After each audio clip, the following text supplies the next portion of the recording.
Hey YouTubers, this is a random photo notes for I guess the end of March, beginning of April, and it's going to be really random. Let me fix my hair here, and not very photo because I haven't been doing much photography. I just kind of had a crazy, I guess, month.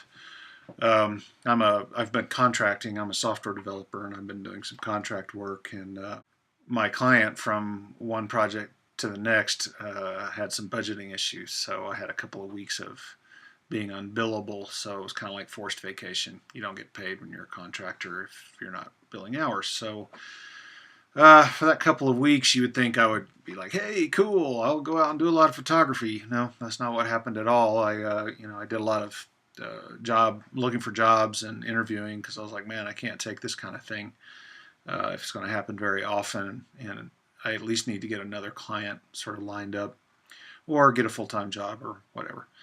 So also during that period, I decided to use some of the time to straighten up the man cave down here.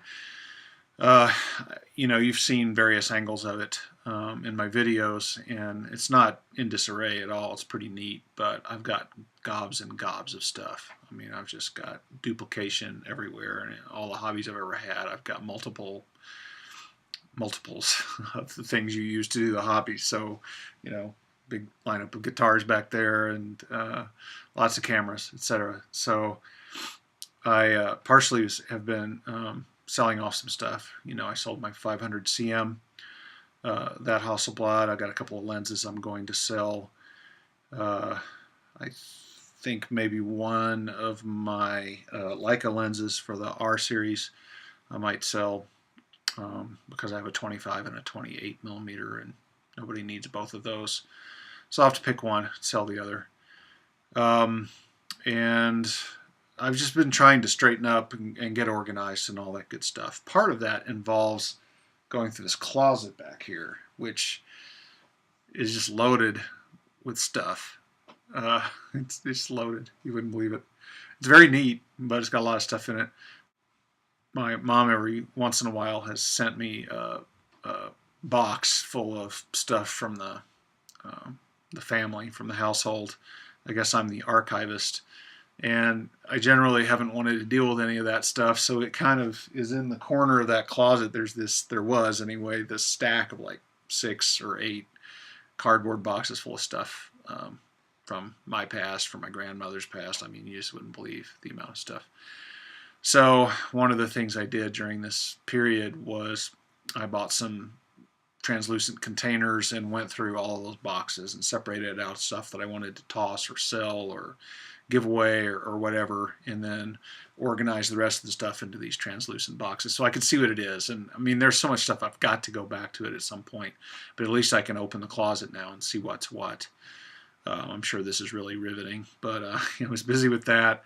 Um, Organizing my negatives, that led to the genesis of the tape on. I had a bunch of negatives sitting in boxes in this shelf system back here, so that led me to do that tape on how to organize your negatives.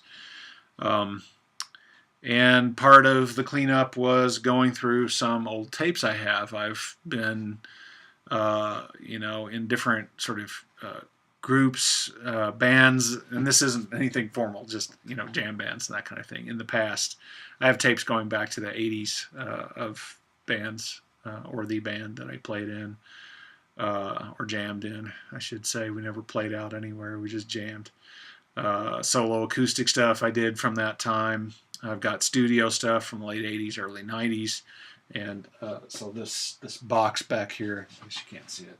This box back here was full of cassettes from those days, and so I just decided I needed to digitize this stuff. I probably won't toss the tapes, but at least if it's digitized, I kind of have a backup. So if something happens to the tapes, or I do need to toss them, I'm covered. And so that's very time consuming, going through tape. It's real time. If you got 2 hours of tape or 10 hours or 20, it's going to take you that many hours at least to digitize that tape. And then the other stuff I do, I'm a quality freak, so I go through and check out the recording, and I'm doing a little bit of remastering, etc., etc. So I tend to run off at the mouth on this thing. That's what this is for. This back here is a Nakamichi cassette deck that I bought off of eBay from a guy that does sort of restorations of them. This is a Nakamichi BX300, which is actually a really, really nice deck. And so I've been putting it to use. I've digitized a few things thus far, and I have a whole lot more to do, a whole lot. So that's why I haven't been doing much photography. I would like to just throw something out there to maybe keep me making videos a little bit, even though I'm maybe not, even though I may not be shooting all that much. How about just an open thing where you ask me whatever you want? It can be about photography, it can be about these other hobbies that I'm into, whatever. And then I'll just kind of do, I'll either answer all the questions that I get, if I get any, or I'll pick a few and do a video where I answer, and we'll see how that works out. So sorry for the lack of content lately. I guess it's been a little over 2 weeks since I published my video on organizing your negatives. I'll do more. It's just I got to get out of this kind of mode that I'm in, rut, whatever you want to call it, and that'll happen eventually. So thanks for watching, and thanks for subscribing. I see I'm getting a lot of subscriptions. I'm kind of curious where they're coming from. And so it's nice to see that, and I hope to produce more content for you to subscribe for. So thanks a lot, folks. I'll talk to you later. Oh, and happy Easter.